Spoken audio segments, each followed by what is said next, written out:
Bien bonjour et bienvenue dans cette vidéo, ici Olivier Navat. Nous allons voir dans cette vidéo une partie des réponses aux questions que vous avez pu me poser en vous inscrivant au défi 24 heures.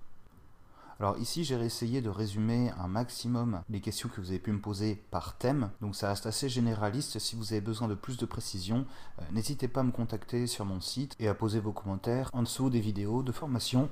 Et n'hésitez pas non plus à poser vos questions dans les commentaires qui sont en dessous de chaque vidéo de formation que vous allez recevoir en vous inscrivant sur mon site formation-webmaster-video.com.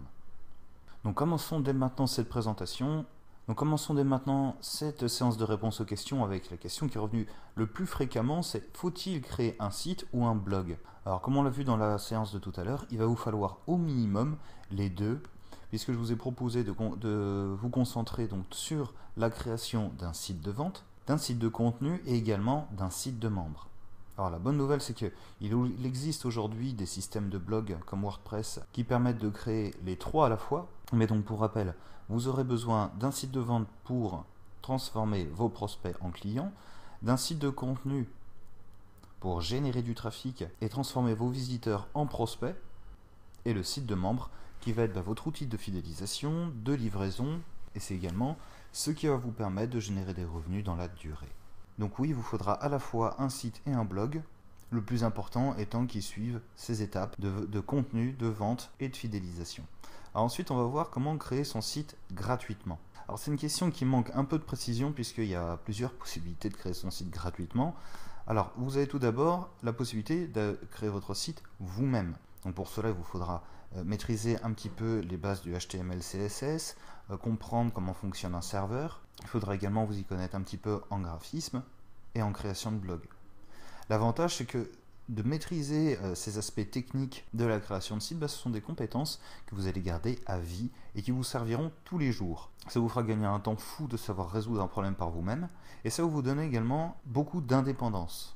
L'inconvénient, bien sûr, c'est que cela prend du temps de se former et c'est donc un investissement. Donc déjà, on n'est plus vraiment dans le gratuit puisque déjà, on va passer du temps à apprendre. Ensuite, il y a ce qu'on appelle l'hébergement gratuit.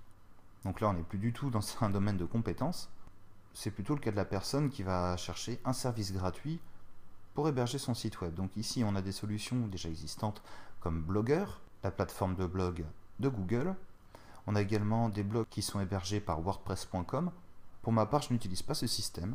Tous mes blogs sont hébergés sur mes serveurs.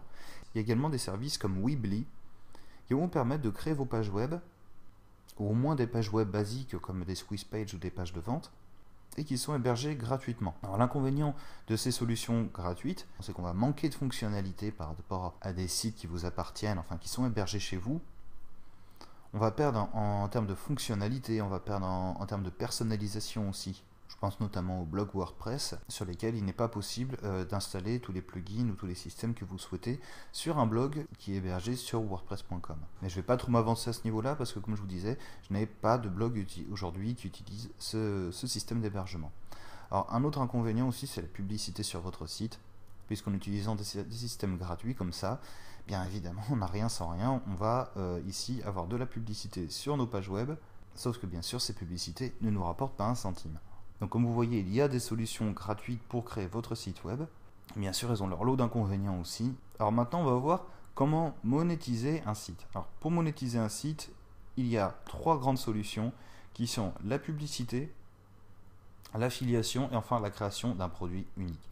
La publicité, c'est facile et rapide à installer. L'inconvénient, c'est que pour que ce soit à moins un tout petit peu rentable, il va vous falloir beaucoup de trafic et ça peut être long et très difficile. Alors ici, je pense aux publicités de type Google AdSense ou également aux bannières. Ensuite, il y a l'affiliation. Donc l'avantage de l'affiliation, c'est que c'est assez rapide à mettre en place. Déjà une partie du site de vente qui est prête, le produit bien sûr qui est prêt à commercialiser. Donc l'affiliation peut faire gagner énormément de temps quand il s'agit de monétiser un premier site. L'inconvénient, c'est que bien évidemment, vous n'aurez pas, à chaque vente, vous toucherez juste une commission. Donc une partie de la vente. Et par la suite, c'est plus difficile de maintenir la relation avec votre client. Vous ne pouvez également pas lui proposer aussi facilement d'upsell que s'il s'agissait d'un produit qui est vraiment à vous. Et donc nous allons y venir. Donc le produit unique que vous avez créé, c'est ce qui va vous apporter le plus de valeur ajoutée et le plus de marge. C'est un produit également que vous allez pouvoir mettre ensuite en affiliation, donc vous allez pouvoir développer vos ventes par le biais de l'affiliation ensuite. Et enfin, vous allez pouvoir également avoir un système de vente qui va être personnalisé, sur lequel vous allez pouvoir mettre des upsells et garder le contact ici avec vos clients.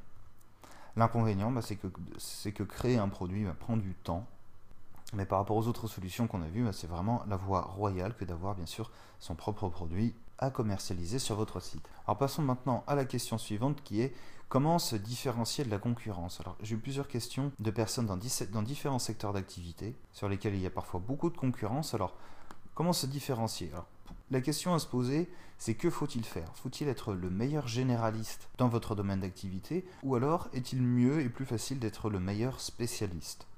Si vous êtes par exemple cuisinier, est-ce qu'il sera pour vous plus facile de devenir le meilleur cuisinier de France, ou sera-t-il plus facile de devenir, je ne sais pas, le meilleur spécialiste du coq au vin de votre région par exemple? Évidemment, plus vous vous spécialisez, plus ce sera facile, d'une part, de devenir le meilleur dans votre spécialité, et plus ce sera facile également de vous différencier, puisque là vous n'êtes plus dans un marché généraliste ou un marché de niche, mais là vous exploitez donc ce qu'on appelle également une sous-niche, qui est donc un marché beaucoup plus spécifique. Maintenant, pour savoir si votre niche est rentable, eh bien, il vous faut savoir si votre cible de prospect est prête à dépenser son argent dans ce domaine ou pas. Et ça, vous pouvez le tester assez facilement avec des offres premier prix pour voir comment réagit votre marché. Alors ensuite, vous avez donc créé votre site, vous avez mis en place un système pour le monétiser et fait le nécessaire pour vous différencier de la concurrence. Maintenant, comment avoir plus de trafic sur votre site? Alors comme on l'a vu dans la présentation de tout à l'heure, il y a les stratégies de référencement naturel qui sont surtout basées sur l'utilisation des mots-clés et donc d'une stratégie de sélection de mots-clés, en particulier les mots-clés issus de la longue traîne. Et donc ici, on est dans une stratégie de positionnement dans les moteurs de recherche. Ensuite, il y a les autres sites qui vous permettent de laisser des commentaires, de rédiger des articles invités, et les événements, comme on a pu le voir aussi tout à l'heure, qui permettent de générer des pics de trafic. Alors ici, ces deux domaines, référencement naturel et les autres sites, ne sont pas séparés. Ce sont des domaines qui sont liés. Alors il existe bien sûr beaucoup d'autres stratégies qui permettent d'obtenir plus de trafic, mais l'idée ici n'est pas de se concentrer sur une source de trafic ou un moyen de générer du trafic en particulier, mais de diversifier toujours vos sources de trafic pour ne pas être dépendant d'un moteur de recherche ou de la publicité AdWords ou quoi que ce soit.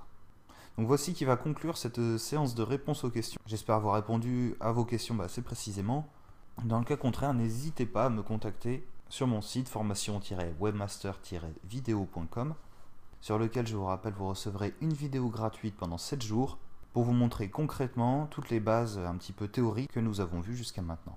Donc merci de votre attention, merci d'avoir suivi cette présentation jusqu'au bout. Je vais maintenant passer la main à mes collègues Stéphane et Cyril. Merci encore de suivre cet événement pas comme les autres et à très bientôt.